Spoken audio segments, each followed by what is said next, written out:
Ce film amateur aurait été tourné en 1967 aux États-Unis. Il a fait le tour du monde, soulevant les plus vives critiques et interrogations. On peut y voir le légendaire Bigfoot marchant dans une forêt californienne.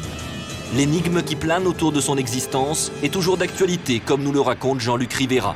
La créature la plus connue et qui en même temps présente un certain nombre de débuts de preuves tout à fait intrigants, c'est le Sasquatch ou Bigfoot que l'on rencontre principalement aux États-Unis.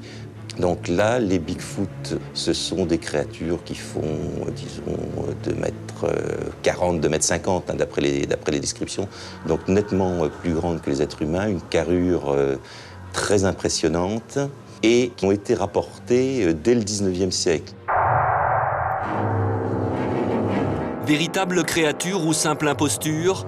Et pourtant, on aurait croisé le Bigfoot dans différentes parties du globe, notamment en Amérique du Nord. On voit un être qui ressemble plutôt à un gorille. C'est un être femelle, on voit qu'il a une poitrine entièrement couverte de poils, qui se court d'une manière extrêmement particulière et qui à un moment se retourne comme le font les singes et non pas les humains, c'est-à-dire en tournant tout le haut du corps, y compris la tête. Tout est fixe, alors que nous, lorsqu'on veut regarder, on tourne la tête et c'est instinctif. On relèvera également des empreintes d'une taille impressionnante.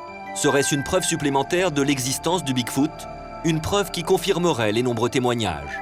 En 1980, en Californie, un officier de police aurait fait une rencontre bien inquiétante. Ce qui était très impressionnant, c'est qu'il marchait presque comme un homme. Le visage n'était pas complètement recouvert de poils. Les yeux étaient normaux,